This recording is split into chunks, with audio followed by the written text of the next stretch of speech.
So after understanding why we need to understand what is perils, what is hazard, what is risk management, so now we're coming into classification of risk.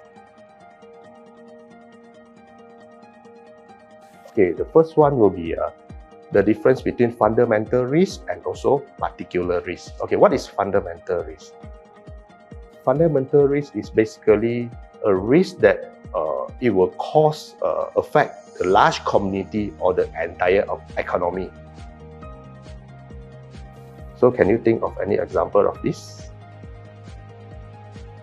Throughout the history, some of the things that we can know what is some of the example of the fundamental risk will be like the war, earthquake, or climate change.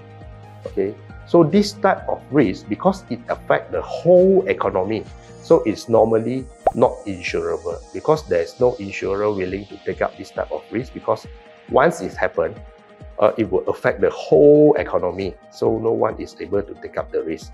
But of course, for us now, I think the event that fresh in our mind will be the COVID-19 pandemic happened in 2019 to 2021.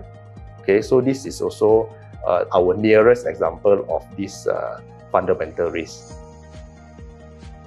The next will be the particular risk. So particular risk will be the risk that is isolated. It happens only to certain person or certain entity. So it's affecting only individuals. So this type of risk is usually insurable. What are the examples of a particular risk that you can think of? For example, motor accident again, fire, theft. Okay, it's only happen to certain person or individual. It will not cause damage to the whole or entire economy. So these are the type of risk that's insurable. So the main difference between fundamental risk and particular risk will be one is affecting everyone, one is affecting only individuals, and that's why the fundamental risk is not insurable and the particular risk is insurable. Okay, next will be the classification of risk according to a dynamic risk or static risk. So what is dynamic risk? As the word implies, dynamic means is change over time. Okay, so dynamic risk will be the risk resulting from changes in the economy or in the situation. Okay, in dynamic risk, right, because it's due to changes, it could cause loss to one party, and there might be another party who actually gain from it. Okay.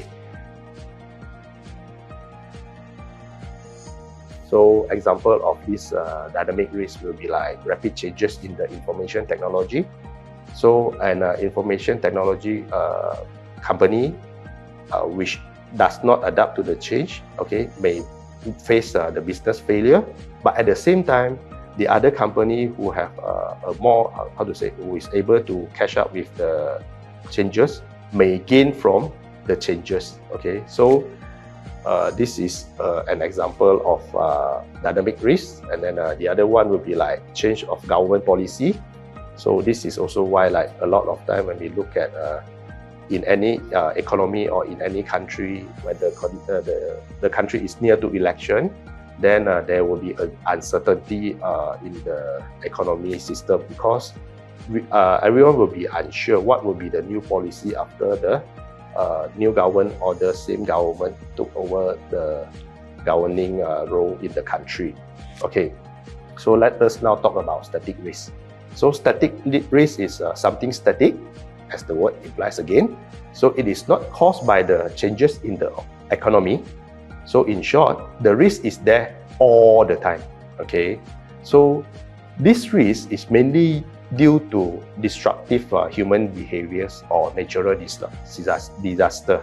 Okay, so all these risks, right, it will not, like dynamic risk, cause loss to one party and may let another party gain. So in static risk, it is only loss, there's no gain possible. Okay, so example of this static risk will be like dishonesty again. Okay, so the dishonest employee who actually didn't manage the money of the company properly, or floods, fire, and so again, dynamic risk and static risk. So dynamic risk will be not insurable, and static risk is normally insurable. Okay, and the other classification of risk, the third class that we are talking about, is about pure risk and also speculative risk. Okay, pure risk. In the event of pure risk, there's only either loss or no loss. Okay, just like you are flipping a coin, you can only get either head or tail, and there is no possibility of gain. Okay, so it's only pure loss or no loss. So there's two considerations when we assess this pure risk. First is, what are the chances that the loss will take place? Okay, is it not likely to happen, or is it very likely to happen? So the chance of happening. And the second one will be, if let's say the event take place, what is the amount of loss? So this is the two things that we need to identify when it comes to pure risk. So because this is only like pure risk is basically the how insurance started. These are the risks that insurable. Okay, so the same example for pure risk will be like all the matters that we have discussed earlier, accident, fire, flood, all those things. Okay, and the other part will be the speculative risk. Speculative risk is also investment risk. Okay, so in an investment, there's a possible of loss, and there's also possible of gain. Okay, so when this come into picture, it is normally not insurable. So for an example, if you want to start a business, is there a risk? It's a risk, right? So you may make money or you may lose money. Okay, so there is no way that we can insure a business risk in this sense.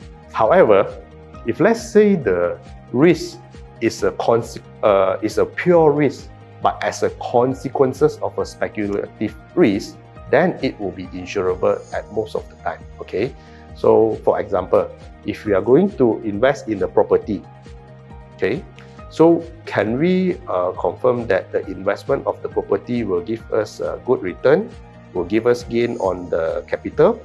We cannot, because there are some properties that investment that actually turn bad, and you have to sell at loss. Okay, but although the investment, the decision to invest in a property cannot be insured to guarantee a gain or loss, to cover the loss, but we can still purchase the fire insurance or other insurance to cover the property. Okay, so that if let's say because fire are pure risk, so when this take place, it's actually also causing loss to our investment because the property is burned down. Okay, but this is insurable. So I just want to make an example to say that, okay, pure risk is insurable, speculative risk is not insurable.